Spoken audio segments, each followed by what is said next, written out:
All right, today is Tuesday, November the 12th, and I want to take a few moments once again to talk about some stuff with 522, talk about ways we can improve. I want to remind you about the basics we talked about last week: ministry care list, group structure, fellowships, ministry projects, actual teaching and facilitating, and then weekly connections with your group.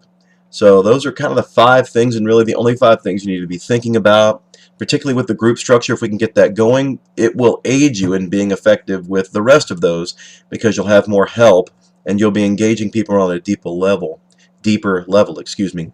So last week I challenged you to come up with one thing that you could do coming up during that week to improve in one of those areas, because the reality is we're not going to be able to fix everything overnight and make everything better. We can't improve everything all at one time, and so we want to do bite sizes. So this week I want to challenge you. Number one, what is another thing you could be doing this week to improve in one of those 5 areas? Maybe it's in the area that you're weakest, or maybe it's something where you have a really urgent need. Whatever it may be, think about that. Whatever those might be, and I'd like for you to share in our online meeting this week what that might be. Now, here's something I want to start putting in your mind, something I want to share with you. I'm going to spend the balance of the video time talking about an actual schedule for how the meetings will go. With Robin's help and seeing what Jamie Chesser had done with 522 for youth, they came up with an actual schedule of things that should happen at particular times. And I thought for them in particular it was really good, and it's really helped them stay more on task. It's helped with behavioral issues, all of that in the group. And I think if we could build some purposeful rhythms into our small group meetings, it would probably improve them. And so what I want to do for you right now is outline kind of some thoughts I came up with. And this is a rough draft. This is the first draft. I'd be interested in getting your feedback on things you think might need to be different or adjusted, taken out, added, whatever. We've got a limited amount of time, and so there's only so many things we can do in that time. But I want to outline that for you now. I'm looking down at my screen so I can pull this open and speak it to you. I'm also attaching this document that I'm reading from right now. I'm attaching it on this Facebook conversation, so you can pull it open, take a look at it. Pardon me. But basically, here's the deal. At 9:20, that's when we should be starting. And I am the world's worst at this, making sure we get started on time, because I'm usually behind on getting this thing done or that thing done. We just finished a band rehearsal, and for some of you guys who are in that same boat, you're finishing up a band rehearsal with us. We have got to be more disciplined about that, and a lot of that's on me. I'm committing to you today to try to continue to find ways to be more disciplined in getting started on time. I don't care who's there. I don't care if nobody's there. You and me, we start on time. And if we start on time, people will miss things. And when they miss things, they realize they miss things, and it may make it more likely they'll show up on time. If we wait for them, we're just giving them permission to be late. So we start at 9:20. We're going to consider using something called a Smart Start that my sister Robin uses in her classrooms. The teenagers have been using, the children's ministry has been using. We're going to talk more about what we mean by that, but it's basically an opening activity just to get everybody's mind engaged a little bit. For the adult groups, it may be just as simple as posing one question and have them jot a few thoughts on an index card. It could be that simple. 5 minutes, 9:20 to 9:25. You get people coming in. As soon as they come in, they're responding to that. If people come in late, they miss it. All right? And later in the meeting, they're going to find out it matters that they missed it. So starting at 9:25, we want to allow 15 minutes for share time. 15 minutes for share time. So the group will have some freedom to talk and catch up a little bit. So there's a little bit of freedom in that 15 minutes or so. But also, as a group leader, it's very important that you direct the group to talk about some of the 522 basics. We've talked about those, right? Well, number 5 is weekly group contact. You don't really have to talk to the group about you making weekly group contacts. You don't have to talk as much about group structure, because the group structure is going to show up in the discussion I'm getting ready to share with you. Okay? Excuse me. So here's what you do. You take a look at your ministry care list. I want to build it into the rhythm of the meetings that we normally look at our ministry care list. We touch base on who's been missing, prospects that we're trying to reach out to, the group leader, or a care group leader, if you have one. So there's group structure. They can share anything they know that's going on with folks in the group. During this time, it would be great to fill out postcards, send texts right then, right there, or Facebook messages.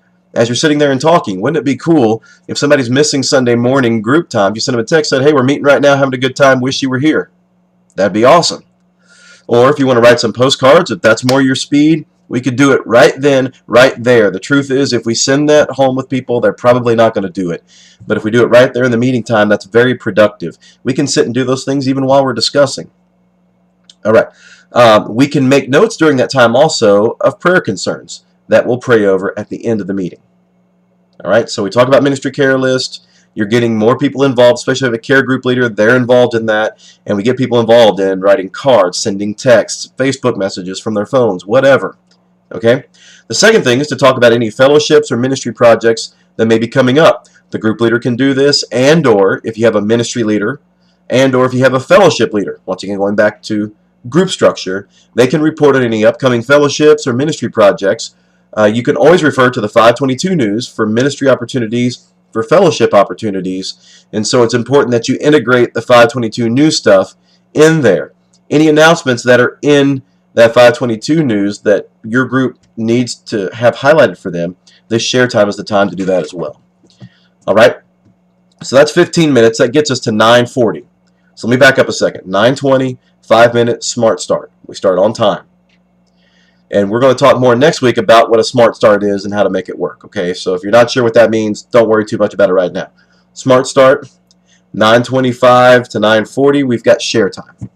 Then, starting at 9:40, we want to actually get into the study time. And we're going to allow about 30 minutes for this. So the group leader, or the associate leader, if it's their turn, think again group structure, will engage the group in the day's study of Scripture. So be sure to include the following things into it. Number one, you want to make sure, and usually you could kick off the study this way, to give folks an opportunity to respond from what they jotted down during their smart start. This is the opportunity to share that. And so if people come in late, when they get to that, they're going to realize, oh, I missed something. All right? You want to make sure that you're posing questions using the think, pair, share method. It's really helpful, I know, for some of your group members, or some of them love it, some of them are a little more resistant to it. You're the leader. You can do it. You lead them to do it. And not every question has to be think, pair, share. You might do a couple like that, and then you might do others that are just pose the question, let people answer. Some of them might be think and then share and skip the pair part. All right? So you can adjust it. You can use it some, but I want you to use the method. I want you to be stalwart with it. And the truth is, if you can get that built into your group DNA, people will do it, they'll enjoy it, and the group will be more effective in discussing together with it. Use your timer. You don't have to use your timer on every single question necessarily, but if you do a think, pair, share, use the timer to stay on task. All right? So, responses from the Smart Start, think, pair, sharing, the fruit of what you've discovered during your study during the week. You've spent more time on it than anybody, and so, of course, share your thoughts and your feelings, how it's applied to you. Be real. Share both your triumphs and your struggles, and that really blesses people to hear that. It makes them more open to sharing some of those things. So don't dominate. Don't talk the whole time, all right? But to put your 2 cents in there and make sure that it's significant is good. Number 4, questions that move people to apply the word to their lives right now. Make sure you're getting that in there. Make sure you get to the application, all right? Be careful. I know some of the groups, mine is one of them, love to get off into deep political issues, and we just start talking political stuff. You got to try to draw people back from that. And one of the ways is to pose a new question. Okay? All right. So that's 30 minutes. That gets you all the way to 10:10, which leaves us with 5 minutes to pray a little bit. In prayer, let's be sure that we include praise and thanksgiving. We'll ask God to help us apply the word that we've just studied, and lift up prayer concerns from the share time. Then at 10:15, we dismiss. Now, I know that sounds all neat, cookie cutter. I realize that it's not always that clean. But the reality is, if there's anybody going to set an agenda, it's got to be us as leaders. And so we've got to push the agenda. We've got to actually lead. All right? And so this is a rough draft of what I'd like us to consider using as a schedule of events for all the adult groups. Now, I'm open to feedback on adjustments to it, additions, subtractions. I'd like your thoughts on it, if you think some of it's good or some of it's poor, or if we need to adjust it somehow or another. But what I want us to do is build a rhythm into our group. When people come, they know there are some things they can hang their hat on. All right? So, that's all I have to share there.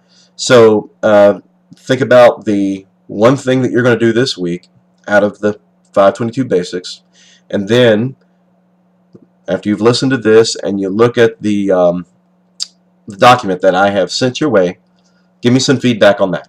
All right? Thank you guys very much.